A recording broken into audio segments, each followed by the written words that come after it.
All right, so my name's Eric. This is my first attempt, so bear with me as I kind of fumble and stumble through this. But this is something that I wanted to do for a while, something that kind of means a lot to me. I like to talk and I like to share experiences, and so I figured why not kind of start recording like my own little video library of my thoughts and ideas.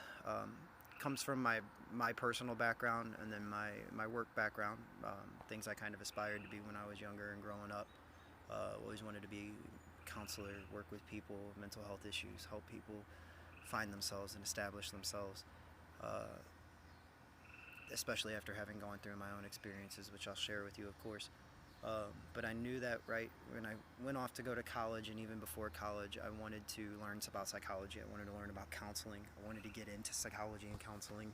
I felt a deep passion for kind of not only trying to figure out who I was, but helping others figure out who they were.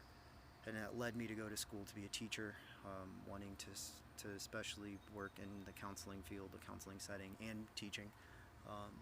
Learned quick that I wasn't much of a school type person. Although I had a passion for it, I wasn't great at it personally. So it took me into community work. The city that I lived in, Columbia, Missouri, I started working for what they call an at-risk youth center, but that's what they call centers that are in the middle of the communities that basically the city doesn't want to really help out. So they call them at risk, so that they can fund them, throw government money, and try to keep people as happy as they can. But truth be told, they're just depleting an entire group of amazing people, an amazing community. Um, and I worked within that community, built relationships that I keep today, families that I still consider family today, people that I get to talk to through social media, which is what's awesome about it now, that I had lost contact with for years. But it's amazing. It was an awesome time. It was probably, before my children, the most fulfilling experience of my life. And the people that I met, the relationships that I built, and the things that I learned. When I moved back to St. Louis, kind of a little bit of an older adult now, in my mid-20s, I went to work at a hospital for at-risk youth. Now this was like children that were in the foster care system, children that were in the social services system, and that were deemed even too serious to be able to live at a foster home or at most residential settings. So they would come to the hospital setting, and we keep them for weeks, months, days, and sometimes even a year. Uh, Horrible situations, children that seen the ugliest side of humanity and had to live through it and were a part of it themselves even. And we were there as best as we could, and that led me to working with adults and elderly in the mental health world. And that was where I learned more about, with children, you see a lot of like behavioral disorder, learning disorders, you see a lot of depression. Um, and then when you get into adults, you see advanced stages of drug abuse, depression, suicidal tendencies, ideations. You see a lot of paranoid schizophrenia, delusions. Elderly, you see Alzheimer's, dementia. So you see a different world of the mental health world. But I worked with some amazing nurses and some amazing counselors, people who, I looked up to then and even now, just because of how dedicated they were, how awesome they were at working with people, because that's exactly what it is.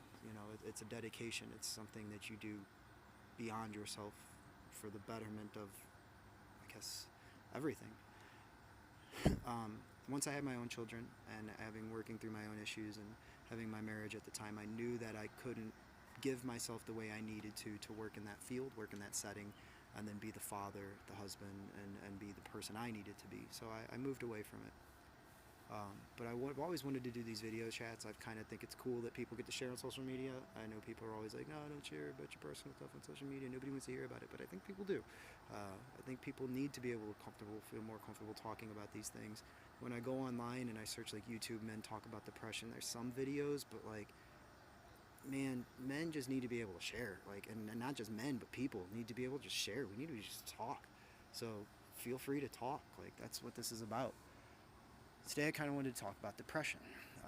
I struggle with depression, and I would say I struggle with it.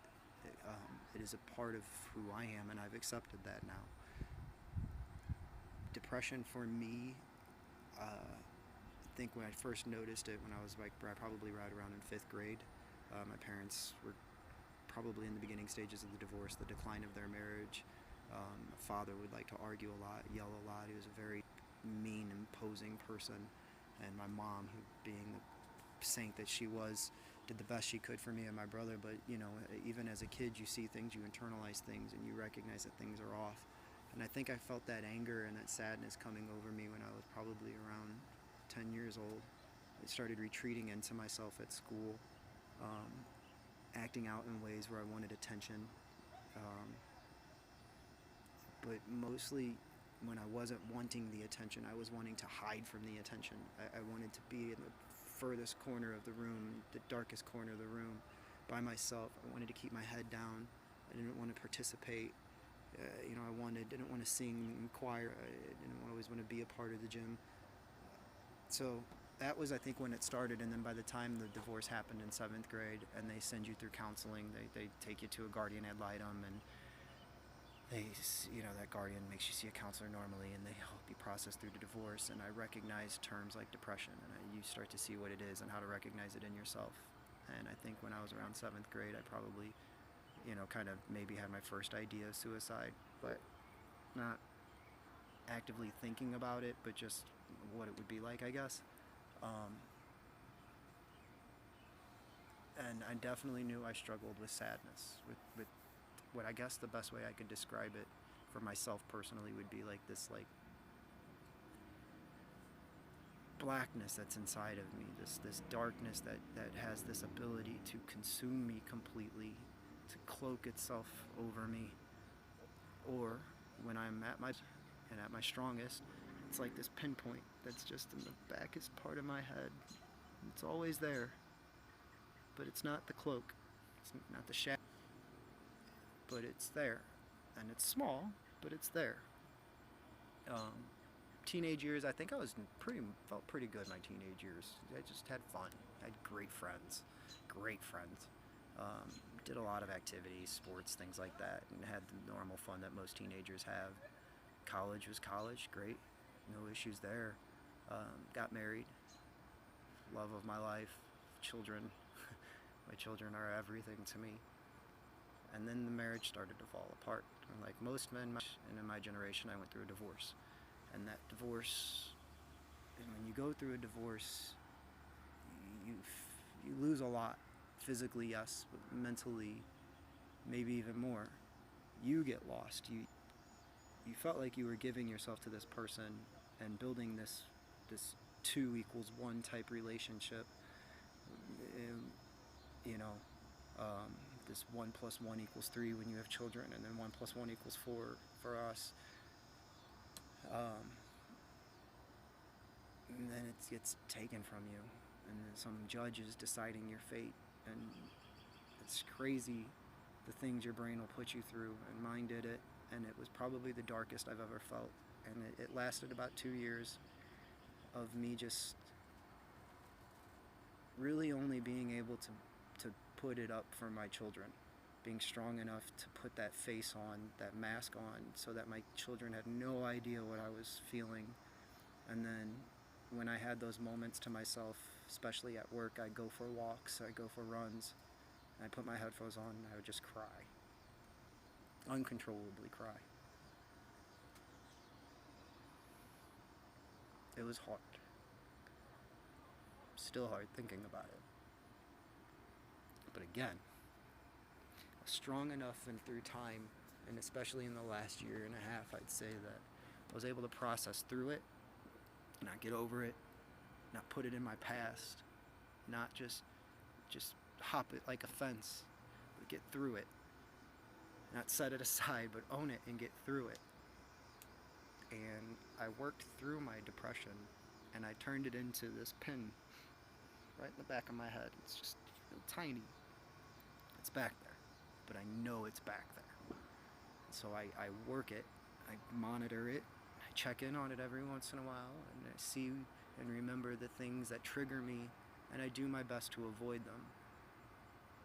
So I think about my depression in my life like, they say we carry our baggage, right? So I got my book bag, and I'm going to put my book bag on my back.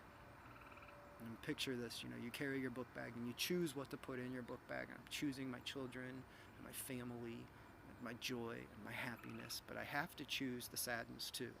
I have to choose the depression too. I have to choose the things, my mental health. I have to choose to put that in my book bag because that is a part of me. It's most definitely who I am. So I put it on my book bag. I zip it up. I put it all in here, and now I'm like Atlas, the picture of the guy carrying the world on his back. Well, that is me, my book bag, my world on my back. And I have to be strong enough to add to my world, to take away from my world, to keep it the same, to know the difference. And I have to be strong enough to keep pushing forward through anything that life can throw at you. You have to be strong enough to know that you can push through it. You can keep going forward. You can even if it's small baby steps. I mean, the smallest of baby steps, even if there's small baby steps kind of to the diagonal, keep going. Keep weaving your way in and out. Keep bobbing and weaving. Keep figuring it out and keep going through it. Own the depression. Own the sadness. Own the mistakes. Own the hardship, and learn it. And figure it out and keep it close to you and work on getting it and turning it into that cloak and turning it into that tiny little pinhead that you know is back there and that you know is a part of you. But now you've figured out ways to weave, to not avoid, but to work through, to process through, and now you've owned it, and you've accepted it, and you've accepted this is who you are. And now you're stronger, you're better, you're faster, you're able to pick up your world and move quicker. And you're going to feel like you can shrug your shoulders a little bit, kind of stand up and stretch where you weren't able to before. And for those people who see and know people who are struggling, because depression's kind of one of those things where, right, you see when someone's sad. It's not like the easiest thing to recognize, but it's also not the hardest thing to recognize. And depression's kind of the difference between, I think, like depression and sadness is I think we know that sadness sometimes ends. Like there's a sad movie, a sad moment, and then you pick up the pieces and you move on. But depression, for those of us that have it, is something we carry with us all the time. It's again, it's not something we choose to carry. It is us, right? As a part of us. It's that thing that we carry inside of ourselves. We choose to own it. We don't choose to have it, right? So remember that. Please remember that, because we want you to be a part of our lives. Like, I want you to be a part of my life. I don't want to push people away. Not unless they hurt me, but that's a different story, right? I want people to be a part of me, and I need people to be a part of my life. So we have to, and please accept that. But know that when we go through these moments, that it's something we are going through. It's not something that we need to get over. It's not a fence that we can just hop, right? It is something that we need you to help us process through if you choose to be a part of our life. Because remember, we want you there, but you also have to choose to know that this is a part of being with somebody who struggles with mental health issues. We also heard a lot about, and I hear people talk about, like, who I used to be. I gotta get back to my old self. I gotta become who I used to be when I was happy. Remember that person didn't have all the right equipment in their book bag to process through the situation that eventually led to this moment, to this depression, to this feeling of hopelessness and despair. So you don't want to be that person that wasn't able to process through it, that allowed these moments to happen. You want to be the person that's well equipped and strong enough in this new moment to figure it out. And not even a future self of ours, but we definitely don't want to be the person we were in the past. We want to be the person right now that's strong enough for this exact moment, to be the person that is tough enough, willful enough, and just tenacious enough to believe that we can get through this moment, we can succeed, we can see ourselves on the other side, and as long as you are breathing, I can promise you this, that with every breath you take, you have the strength to push, to move forward, to push through the problem. It is only we can't breathe do we lose the ability to make ourselves better. So as long as you have that breath in you, keep going forward, keep pushing, and remember that you don't have to get over it. You don't have to leave it in the past. You don't have to set it aside. You don't have to pick up the person you were back then. Be strong enough for now. Know that you can get through now. And that is definitely where the fight begins. I want to thank you guys for listening. For those of you who listened, if you share, that's cool. If you want to talk, that's cool. I like to talk. Maybe do some more videos. We'll see how it goes. But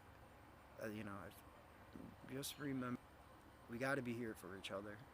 We have to be able to share our experiences with each other. There's too many people on this planet to feel isolated. And there's too many good people on this planet to think that you're going to go through these problems alone.